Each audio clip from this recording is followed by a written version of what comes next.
Welcome to Work from the Inside Out, a podcast that highlights real-life stories, practical strategies, and best practices for transitioning your career to fulfillment, meaning, and joy. Now here is your host, career and executive coach, Tammy Gooler Loeb. On Work from the Inside Out, we've begun a series to explore my clarity-driven framework, Be the CEO of Your Career. Your career is not about following someone else's map. It's about trusting your own compass. Here's what I mean by that. Being the CEO of your career starts with C.E.O. Be curious, stay engaged, and take ownership. Curiosity is being open to what's around you and noticing what actually is driving you underneath the job title or the next logical step. Engagement is about the resources and opportunities that you cultivate through relationships, connections, and in community. And ownership is what happens when you take what you find and actually use it as your compass, instead of waiting for permission, certainty, or someone else's invitation before you make a move. Be the CEO of your career is buoyed by navigating 5 distinct practices that guide you from the inside out at various points in your career and life. Today, we're spending time with the first one, define your why. That's at the core because it connects to your values and priorities. All those things that matter most to you. When you're grounded in your why, you're not just reacting. You're able to thoughtfully consider your options and make a confident decision, whether that is a small adjustment in how you're showing up right now or a much bigger transition altogether. One of my earliest memories was a memory of me speaking to my father. I don't remember how old I was, but certainly less than 7. I remember asking him, why am I here? I didn't have an answer, but I share this because it illustrates to me from a very early age. I knew I was here for a reason. I just didn't know what that reason was. I've watched people spend their careers and their entire lives quietly circling back to that same question. I want to bring this to life with someone who's done this not once, but repeatedly across a varied and meaning-filled career. That's the story of Rashmir Balasubramaniam, a transformational leadership coach and consultant who has moved through investment banking, the nonprofit sector, consulting, and a solid run at the Gates Foundation before moving into coaching. Each of her transitions point to checking in with what she truly valued, learning and growth, and consciously making an impact. She didn't get her why right once and then coast. She kept returning to it in a variety of configurations that were the most meaningful to her at each juncture. Rashmir Balasubramaniam helps leaders and their teams level up their leadership and align their work with their unique purpose and capabilities so that they can realize greater impact, authenticity, joy, and flow. She's been on most sides of the table, having worked at the Bill and Melinda Gates Foundation in a strategic and programmatic function. She's been a nonprofit leader and consultant, served as a trustee, worked in the private sector, working across industries from investment banking to global health and development across countries such as East Africa, India, the US, and the UK, and started her own social enterprise in 2004 to address the brain drain in nursing by harnessing the global movement of nurses with a modular educational and certification approach. She loves helping others find and bring a contemplative edge to their lives and work so that they can make the difference they are here to make, living a more fulfilling and joyful life. Well, sign me up. I'm all for it. Rashmir Welcome. Thank you for being here on Work from the Inside Out. Thanks so much for having me, Tammy. I'm delighted to be here. Yes, and thank you for joining us from your home office in Cornwall, England. So, as you know, on Work from the Inside Out, we love to begin at the beginning. So, take us back to those formative years and tell us how they may or may not have informed where you are today. I mean, I am actually going to take you back to one of my earliest memories, Tammy. It was a memory of me speaking to my father. I don't remember how old I was, but certainly less than 7. I remember asking him, why am I here? Oh, And he laughed. I didn't understand this at the time, but he didn't have an answer. And so his answer was a laugh. But I share this because it illustrates to me, 2 things. One, from a very early age, I knew I was here for a reason. I just didn't know what that reason was. And of course, my father would be the person that I would naturally tend to ask that question. yeah, But the second thing is, how sensitive we are when we're small children and we don't Right. understand the world around us. And I think his laugh I interpreted in a way that made me think, oh, it's not okay to ask that question. Oh, Maybe there's something here that I don't understand. And so I share that because in many ways, one of the things that I had been seeking for most of my early career, up until about 10 or 15 years ago, was that reason, was trying to find that, but also trying to do it in a way navigating through more traditional expectations. yeah. I think a lot of people could relate to what you're speaking to in terms of taking fairly traditional paths to where they think they're going to find the thing that gives them that sense of accomplishment and yet always on that search. But I love the way you started with, why am I here? I think that goes to show for those of us that have that deep sense of calling, we may not have the language for it, we may not know how to find it. It's there. And then I would also share, so I'm Sri Lankan ethnically, although I've grown up partially in Africa, partially in the UK. Mhm. The classic joke, I'm sure you've heard this from other South Asians, but there are 4 things you're supposed to become: a doctor, a lawyer, an accountant, or an engineer. Definitely. Yes, I've heard that a lot. And a lot of people have become those things only to find they wanted something else.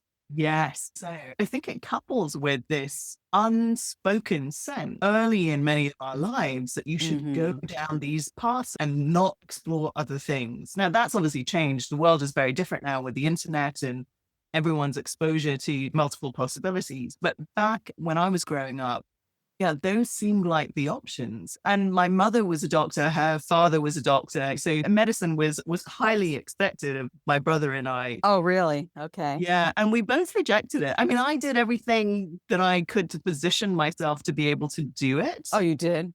Yeah, I all the right A levels and the kind of school qualifications you do in the UK, had all the sciences, letting go of things like Latin and English, which I would have quite liked to have studied. But because in the UK, you have to narrow very early to make these choices much earlier than in the US, where you get to Oh, well, the US, it's like, exactly, which I would have loved.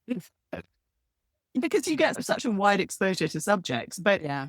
but the thing that actually finally put me off medicine was I went to visit a medical school in the UK as I was thinking about applying to university.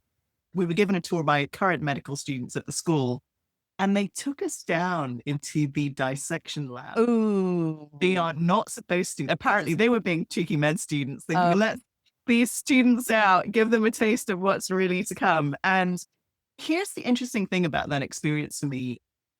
Going down there and seeing a partially dissected body didn't shock me from a sense of gore perspective.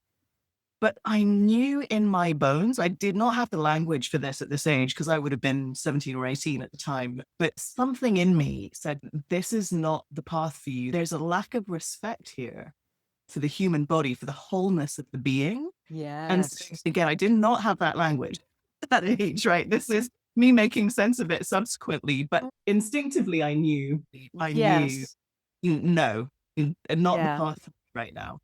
Yeah. To even be able to reflect on that and understand that it was at a much deeper level that you were having a response to that versus a reaction in that moment. Yeah, exactly. I would say it's at the level of knowing, which is more studied experience, Yeah. which is, I knew it, but I articulated it in those terms. But that no is something, as I've been able to become more conscious of it, has really served, right, for making decisions about something as simple as where to live, or which job or career opportunity to take next. That's why we call this work from the inside out. It's all about that knowing that you can't always articulate, but it definitely informs you to follow something that's going to be the right decision for you, at least at that time.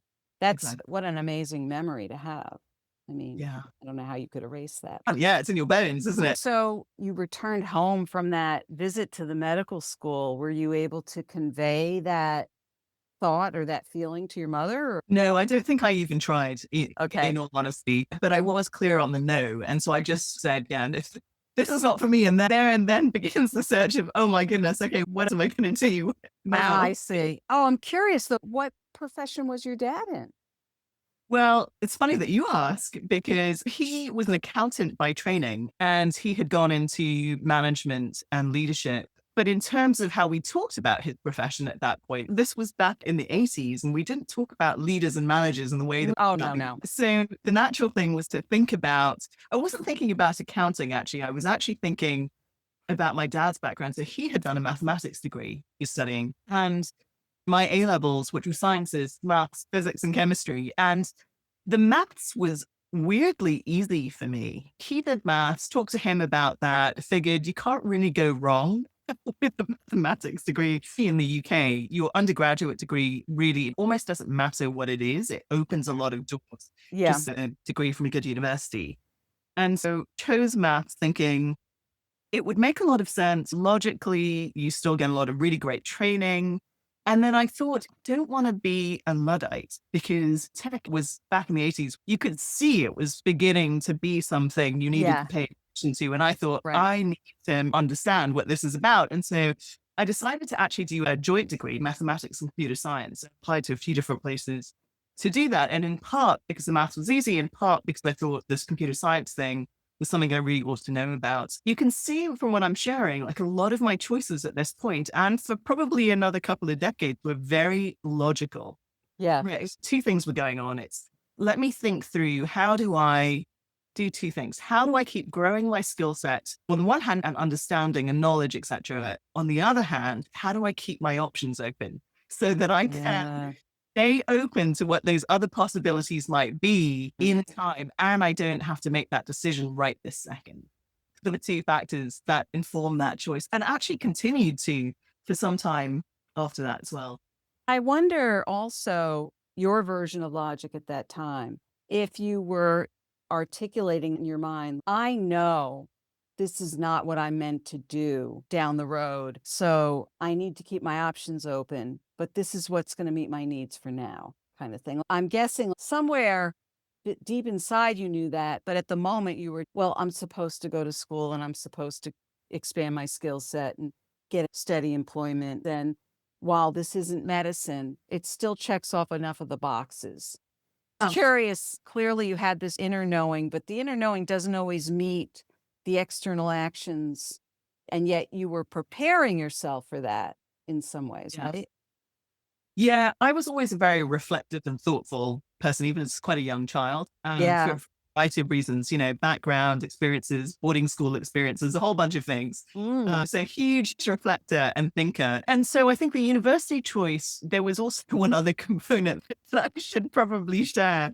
I also wanted to get space from family and parents. I wanted to go far away. So that was another factor. So, you look at a lot of places that I applied. Oh, you mean for university? Yes, far away from home. I'm hugely independent. I think this is one of the gifts of boarding school and perhaps a curse of boarding school, depending on your perspective. And probably overly independent because you learn very early to rely on yourself and not on others. And so going from boarding school to day school and being back at home was quite a shock to the system. So I was ready to okay, I need my freedom. I need my space. So that was the third factor in the undergraduate choice. But in terms of the question you were asking about the clarity of the thinking, I would say the clarity probably came as I was making that choice from university into my first professional job. Okay. Because that's where same logic, But now I was super clear. I really wanted something that would continue to keep my options open, but also give me valuable experience, keep building skills, and open up a sense of possibility. Yeah. So my first job out of college was into using chartered accounting. I worked with Ernst & Young here in London. It's one of those professions in the UK that's huge. There's a few things, accounting included, a lot of graduates go into. Yeah. You get a fantastic training, exposure to business, financial background and understanding, and you come out with an additional qualification that sets you up for all sorts of things. Right. But more people that go into that don't stay in that. So I was thinking great opportunity, great exposure, but also having that job and coming from a relatively conservative background where the expectations on you and on success and the pathway you're supposed to follow are quite high. It also then gave me the freedom to negotiate a year off, right? I was basically to say, I'm having a year off and got a job to come back to. All good. I'm going to go and do some other things. So there was a lot of thinking and navigating a complexity, if you like, from a young age while continuing to position myself for the future. I went off and taught at a school in India for 5 months and traveled for a month. That was fun because I ran into visa issues in India and ended up doing an economics A-level while I was teaching in order to stay in India, which was really fun. So I did this A-level in 1 month, which normally takes 2 years. Whoa. It was really fun. And I love travel. I love meeting new people. I loved exploring places. This is despite being quite an introvert. And then I went and spent 3 months in Sri Lanka. So again, I'm Sri Lankan ethnically, but 3 months is the longest I'd spent in Sri Lanka at that point. And I stayed with some family friends, did volunteering with a couple of places, including the Red Cross. And then also did a bit of volunteering in France. So it was a year off, but I was doing voluntary stuff. A year off is still a year away, and it's a different kind of learning experience. Here's some interesting things thinking about career transitions and also these early clues, because there are often clues that we don't pay attention to because we're not tuning into them. We're looking elsewhere, or we're not guided in the ways that allow us to listen for those clues and know how to interpret them. I absolutely love teaching. I've realized I'm an innate teacher and coach. And if I'd realized that, it might have actually changed some of my choices. And it's funny because even at Ernst & Young, I found myself doing some workshops and training, even though that wasn't my job. Looking back, I can see how enlivening that kind of work was. Was there a point at Ernst & Young when you elevated and had direct reports, which would give you an opportunity to coach? I would do that very naturally for younger trainees that were coming on board. Sure. But I actually left Ernst & Young shortly after I qualified. And the reason for that is, clearly there's a part of me that doesn't like getting locked in anywhere. But also I have a strong desire to keep learning and growing. That's one of my primary values. Yeah. And so a lot of my decisions were to continue the learning and growth, but also keep my options open and explore new things. So I went from Ernst & Young into investment banking. Now, here it is interesting because at this point, I did try to make a switch into something that I thought would lead to a more mission impact oriented career, because I wanted to go into what's called project finance. This is the finance for big infrastructure projects, dams, roadways, kinds of things. But this was just before the Asian financial crisis. No one was hiring because there was no money in that space. But banks I interviewed with said, why don't you join our corporate finance team? And inside I was saying, well, I don't exactly know what they mean by that, corporate finance. But sure, let me talk to them and find out. Anyway, this led me down a path where I ended up working for a different bank actually, but in mergers and acquisitions for a couple of years. And this is an amazing experience because I was surrounded by phenomenally smart people in an environment that really supported you to do your best work for the bank, obviously. Right. And that was a really powerful experience because it was another level up from anything I'd experienced before. And that's always stayed with me. The challenge was when I stopped learning. I was reading The Guardian at the weekend and reading the Financial Times during the week and feeling like I couldn't really talk to my colleagues about this. And there were such interesting things I wanted to talk about and explore were different in these two newspapers. So my social conscience was really starting to come to the fore. I reached a point, again, the bank tried to lock us in for 2 years because they were about to be bought by a bigger bank, which they were denying. You know how it goes. Yeah. But I knew it's now or never because I don't want to be locked in for 2 years. And I was aware that the longer you stay in investment banking, the more addicted you get to the money and the lifestyle and the harder it is to get out. as you can tell from my comment about The Guardian versus the Financial Times, I was feeling too far from mission. Combination of all of these things told me it's time. I have to get out and make the shift. I should say, when I was at Ernst & Young, I had a sense that my career path was likely to be work till you're very senior in the private sector and then switch across to the nonprofit sector. But that experience I had, particularly in investment banking, made me realize I don't want to wait. I need to be doing stuff that's much more meaningful, purpose and impact oriented. And so, yeah, I stepped out. But you also positioned yourself where you could make these kinds of choices. I would imagine that you were smart with your resources to be able to put yourself in that position. You had amazing experience up to that point. So what did you do from there?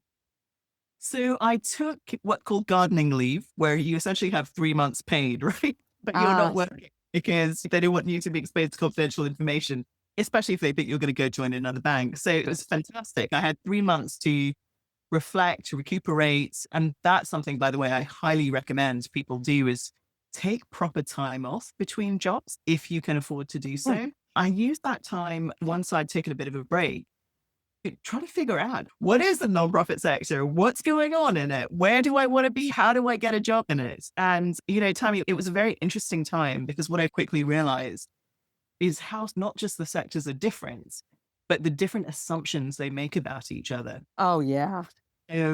People didn't know what to make of my background. They assumed I was going to be this really arrogant banker, finance type that didn't know the first thing about social impact or nonprofits. I understand where that comes from, but they also didn't know where to slot me. Now, the world's evolved a lot since then. There's more people from finance that have gone into the social sector and vice versa. But at the time, it was really difficult.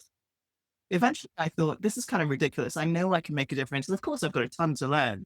So I'm not going to go in and assume I know everything because I don't. Right. But let me take a risk and just take an opportunity, whether or not it feels like it's at the right level. So I ended up taking a finance job, which was really interesting exposure for me because I learned a lot through that experience. There's such limited finances often in these organizations, and we're coming to the end of the USAID grants that they had been on. So the manager of one of the projects that I was the finance officer for resigned, and they didn't want to hire anyone else. So I ended up doing her job and my job at the same time for a salary, working investment banking hours in this nonprofit. It's classic. You're smiling because I know you've been there. Well, not only that, I see that going on in the private sector. I see companies going through rifts and people doing 2 jobs and not being compensated. There's a lot of that going.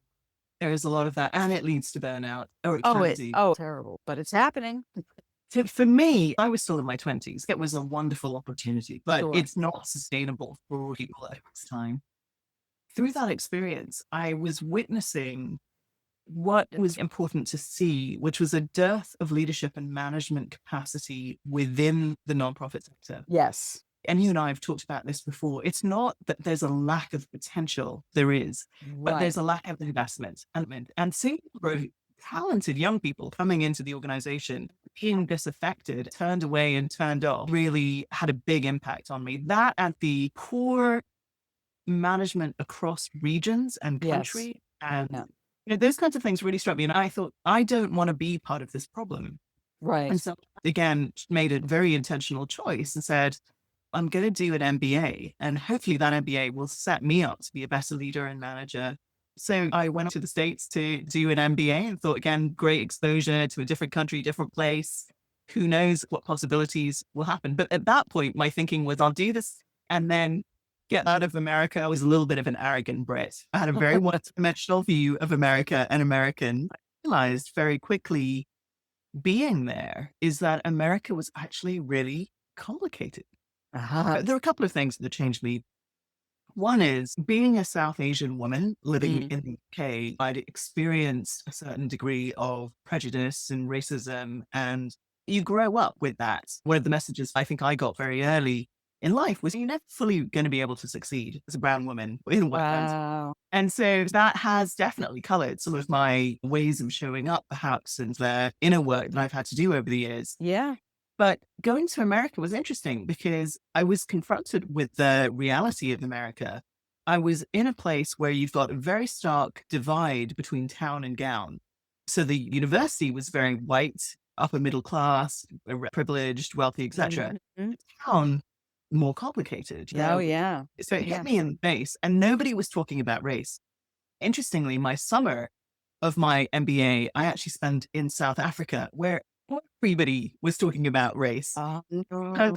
Every color of every socioeconomic strata. So the contrast was incredibly powerful. Coupled with that, I also experienced as a brown woman in America with an English accent, not being treated the same as I was in the UK.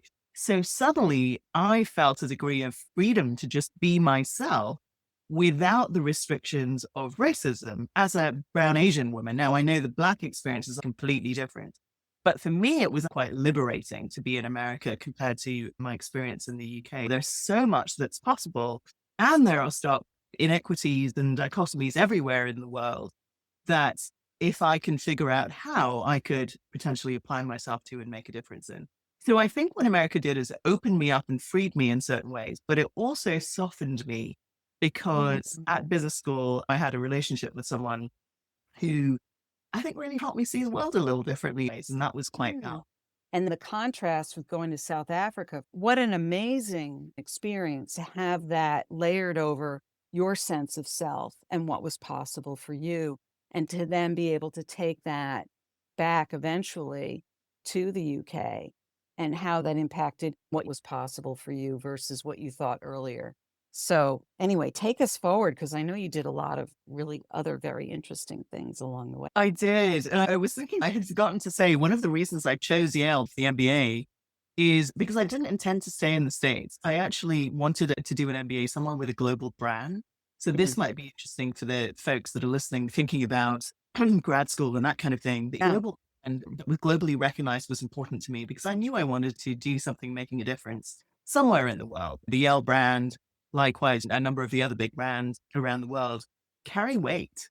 Business school there is a little different. It's more about developing leaders for business and society. There was thoughtfulness in these decisions. I was really wanting to do something different. There weren't a lot of interesting opportunities readily available for people that wanted to make a difference in some sort of different way. Right. I got really intrigued by the ideas that somebody I met while I was at Yale had about addressing the brain drain in global nursing.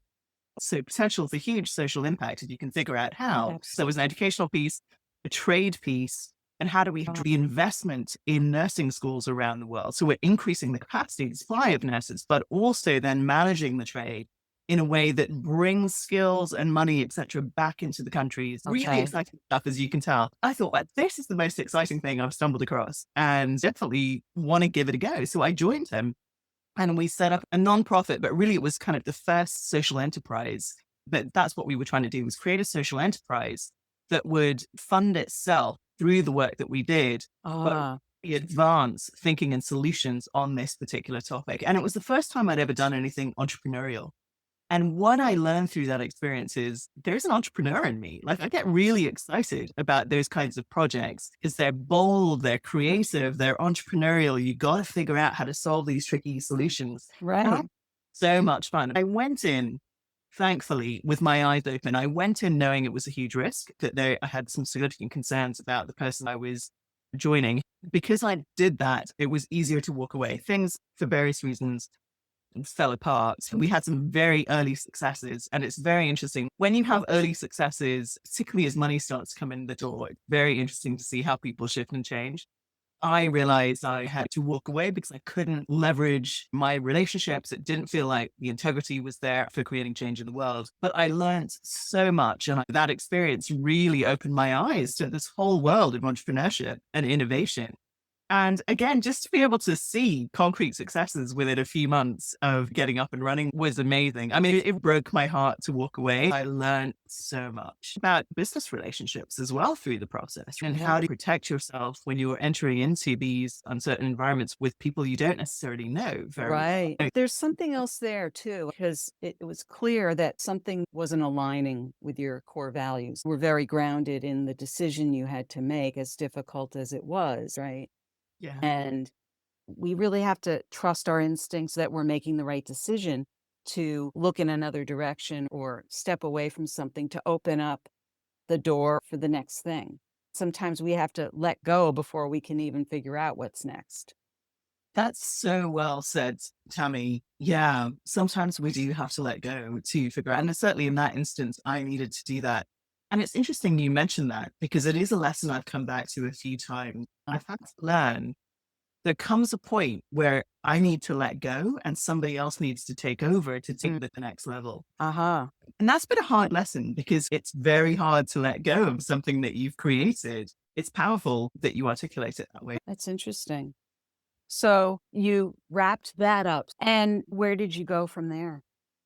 So at this point, post business school, I was financially in a panic, thinking, oh, yikes, I've got business school debt. I've just spent 6 months on this startup with financially very little to show for it.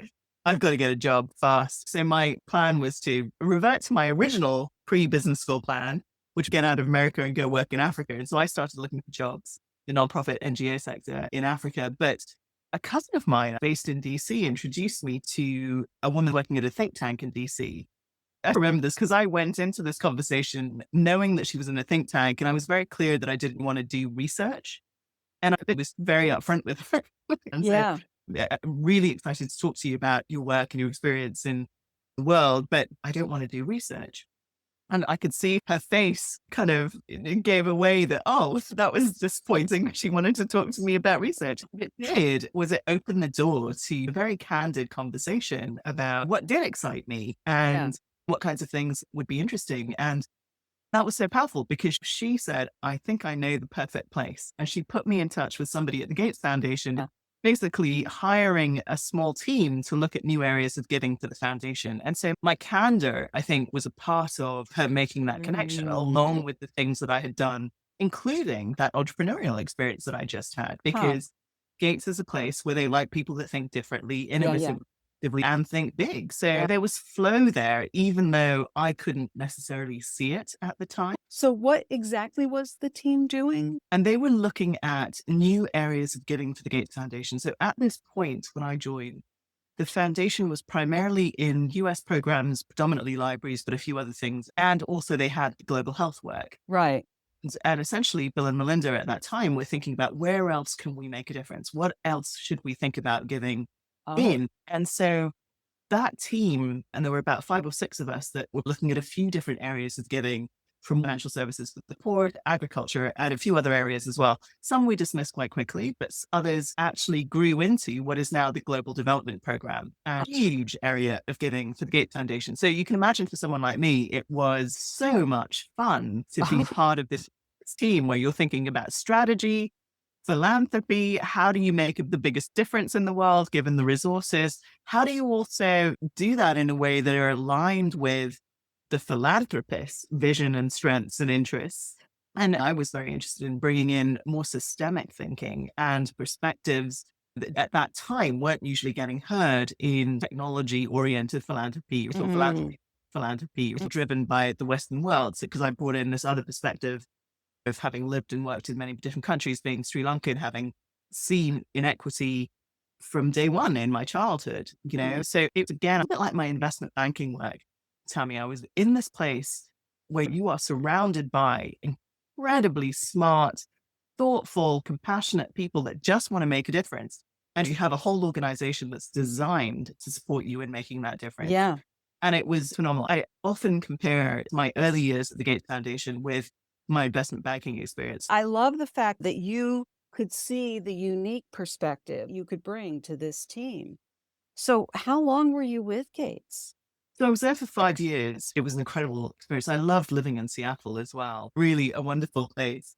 I'm curious, what was the decision point for you to leave Seattle or leave Gates, whatever you want to share with us? There are a couple of reasons. One is the Gates Foundation grew very fast. And I was really lucky to have joined at a time when it was pretty small because it was a really unique experience. The people that were there at that time, still look back fondly on those times. But with rapid growth brings all kinds of challenges around people management, organizational development, etc. What I learned about myself in that process is I don't do well in bureaucracy. Yeah. So the bigger it got, the more I was struggling with the bureaucracy and internal politics. And it was a useful learning experience because I Yeah. had to learn, and I probably learned after I left, how to navigate some of those challenges and constraints. But I ran into basically some tricky dynamics that I could not figure out how to fix. But there was a massive gift in what I ran into because two massive gifts actually. I reached a point where I was so frustrated with the dynamics and my inability to move beyond them or fix them or make it better in some way. And I really care about doing great work. Yeah. So I take on a lot of stress, especially stress for my grantees, trying to protect them from the internal dynamics and changes. I reached a point where I was hugely stressed. I knew something was going to give, and I didn't Yeah. want that to be me. Yeah. So I did two things. I started meditating, which is something that I had been wanting to try. And I laugh about it now. When I first began meditating, I couldn't focus on my breath for more than a second. But very quickly, I began to see the impacts of a meditation practice. The other thing I did is I had been reading a lot about personal development and self-help, trying to figure out how to address these challenges that I was Sure. grappling with. And I hired a coach that I heard Wayne Dyer recommend on a podcast. Oh, wow. And I got to tell you, working with her was one of the hardest things I'd ever done because at that point, Tammy, I had developed myself incredibly intellectually, but as a result, I was largely living in my head. And the work with this coach, her name's Ellen White. She's based in Canada. Highly recommend her. I still, once a year or so, she and I will have a check-in call. So we're still in touch. But because she helped me figure out how to move from my head to my heart and to get in touch with what I really wanted, who I really am, and what I now call my inner guidance system. You write about this in your book as well. You talk about intuition. Oh, yeah. And she really taught me the power of paying attention to what I'm feeling, to interpreting that and not pushing it away, and paying attention particularly to what am I excited about, because that is the signal for what's calling us forward. And the combination of that work and the meditation enabled me to come back into myself, get clear.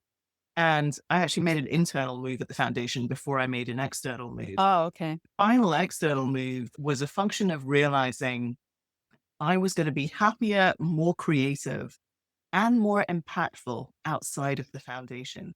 And the work with Ellen had been powerful. This happens for a lot of people when they encounter coaching. They realize the power of coaching. And for me, I realized two things. It was personally impactful for me, but it made me think, what if more people had access to this kind of support at Right. an earlier stage in their careers and Yeah. lives? Imagine the impact that could Yeah. have on the world. It also made me start to explore, how do I integrate and incorporate coaching into my own work? Over the years, as I've studied coaching and become a coach myself, I've realized I was always a coach. I love the fact that throughout your career, all the experiences you've had, you always took a moment to reflect, even when things were really not feeling great to you. You always stopped and looked and said, what am I learning from this? Your curiosity has really been a thread through all of this. That's a powerful insight. Yeah, it is. Learning is one of my core things. I have to be learning. You're right. Curiosity is a big part of that. I used to get told off for my curiosity when I was a little girl, as you can imagine it. Because as a little girl, when you think about your upbringing, you're supposed to pick a lane and stay in it, right? And curiosity is not really part of that equation, because it's like you're either a doctor, an engineer, right? Yeah, exactly. Learning and growth are really key for me, and then impact. And actually, relatively recently, I've made a conscious switch to say, I've got to switch and have impact be the first driver. Because this is a danger for coaches, as I'm sure you'll be aware of. We love to learn. We could spend all our time learning and not enough actually just getting out there, doing the work and having the impact.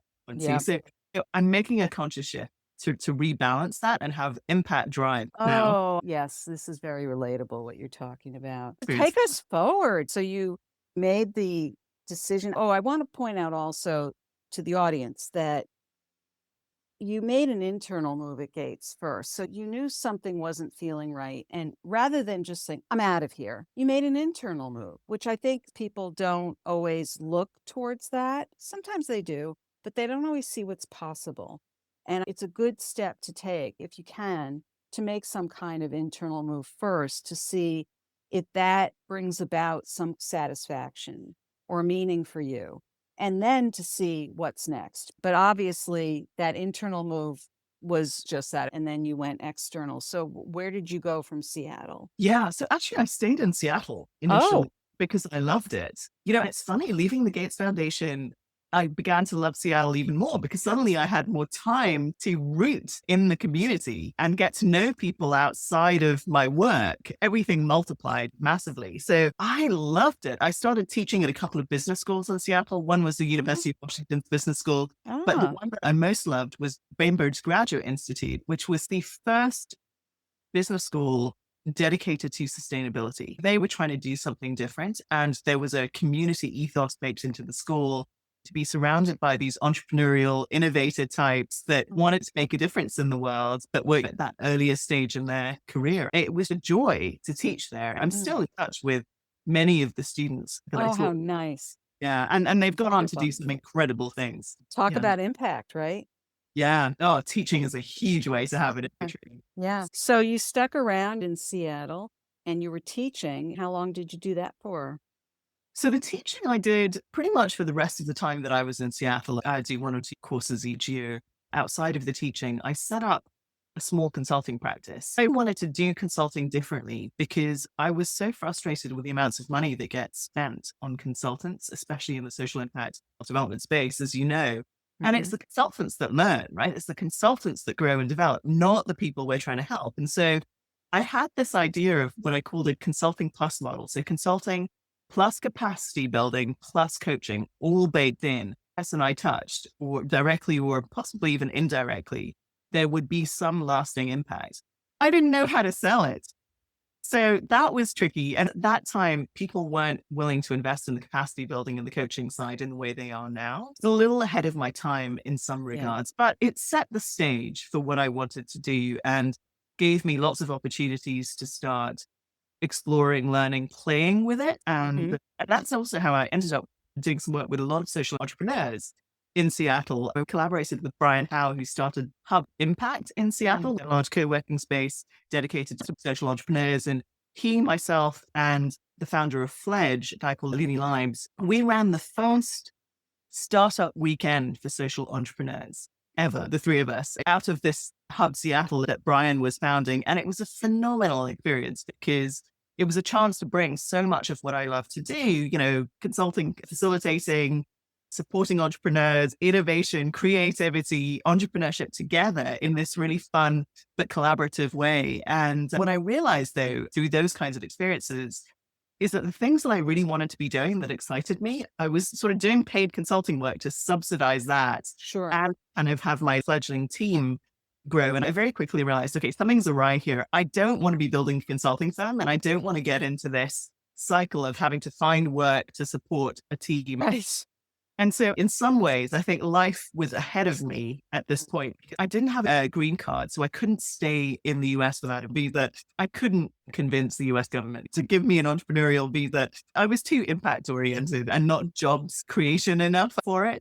But I ended up realizing, okay, this is a dead end. It doesn't make sense for me to keep spending time, money, and energy trying to fight this battle. And so I came back reluctantly to the UK. But in hindsight, I think it was absolutely the right thing for me because it also allowed me to shift gears. I could wind down my small consulting firm, but start up in the UK as more of a solopreneur without having to worry about salaries and supporting a team. And it also meant I could be more creative, adaptable, and flexible, and give myself the time and space I needed to develop my own thinking and my own idea. And when did you do that? That was about 12 or 13 years ago. So you've been in the UK since then, and you've remained a solopreneur, if I'm getting that correct, right? Yeah. And built this consulting practice, coaching practice, and working with a variety of people. Tell us about that. Sure. Some of my favorite work is where the consulting and the coaching come together. One of the projects I was involved in was immediately when I came back with people that I'd worked with in Kenya. We were basically doing NHS transformation work using tools and techniques that involve coaching, basic management, multi-stakeholder groups to drive innovation and change. But using these techniques that we'd really refined in Africa, applying them in the context of the NHS. And there was a big coaching component in it. So that kind of thing to me is fun. driving change and transformation in the world through this mix of strategic thinking, creativity, innovation, and coaching. Just before the pandemic, Tammy, I moved to Cornwall and I took a bit of a career break because I wanted to write and shift gears and I needed the time and the space to do that. And just before the pandemic started, I restarted my coaching practice and I went all in on coaching for a while because I really wanted to grow and develop mastery in my coaching. I'm now, over the last couple of years, I've been slowly inquiring into, okay, I'm loving the coaching and I'm really privileged to work with some extraordinary leaders who have bold visions and think that they can change the world in some meaningful way with the humility to know that they've got to work on themselves first, right? That's a lot of change. The other thing that I'm finding is that my clients often have what I call a spiritual or a contemplative edge. Yes. And help them step into a whole new level of driving change in the world. And what my practice is currently evolving into, it's back to where I wanted it to be when I left the Gates Foundation, which is finding that some of those clients and the things that are exciting me are how do you take the same core approaches around purpose, transformational work, leadership, and strategy, not just from the individual leader, but to the team and to the organization, I'm potentially to systems and countries, because I'm really interested in this collective impact piece as well. And the way I'm doing that is through my own work with clients and their organizations, but also in a couple of partnerships as well. So I've been exploring and experimenting with partnerships and collaborations that can help with some of those pieces, because especially as you get into the collective work of organizations, systems, or countries, vital to work with others who have different pieces of the puzzle skills. Right. Wow. That is so exciting. And I can imagine someone listening to this thinking, how do you know these people? How do you find them? How do they find you? Yeah, good question. I mean, a lot of people find me through just having known me. And suddenly, because I'm fairly active on LinkedIn, they'll see something and go, oh, that's what she's doing now. They'll see something and then it could be a month or a year later. But that's often how it happens. Or things like this, they'll hear me on a podcast, or it's always about the right timing, you know? Oh, it's wonderful. So we're gonna list all of your links and ways for people to find you. But what would be the best way for somebody to begin to learn about your work today? Where would they find you?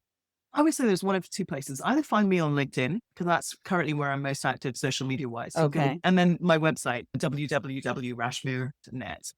And one final question. If you had a key piece of advice to give somebody who is thinking about what's next for them, what would be a key piece of advice as somebody is trying to figure out where they're going next? Yeah, it's a good question. This one is listen to your own inner voice. Listen for what's calling you forward, because there's always inner and outer signs and signals. And there are parts of you that know what to do. They know what to point you to. You just need to be able to listen and pay attention and follow those threads. It doesn't mean you have to drop your job and immediately follow the threads. Right. Let's begin to pay attention, research, think, explore, and keep following the next point of inspiration. Absolutely. I think you do this in your work as well. Oh yeah, this is all, everything you're saying is exactly the inside out approach. Exactly. Okay. And so And the second one is related. The second one is related because I do not think that enough people take time off from work. And so the second one is take proper time off, whether it's a month or 3 months or 6 months. Gift yourself if you financially can do it. And if you try and set yourself up so that you can do it.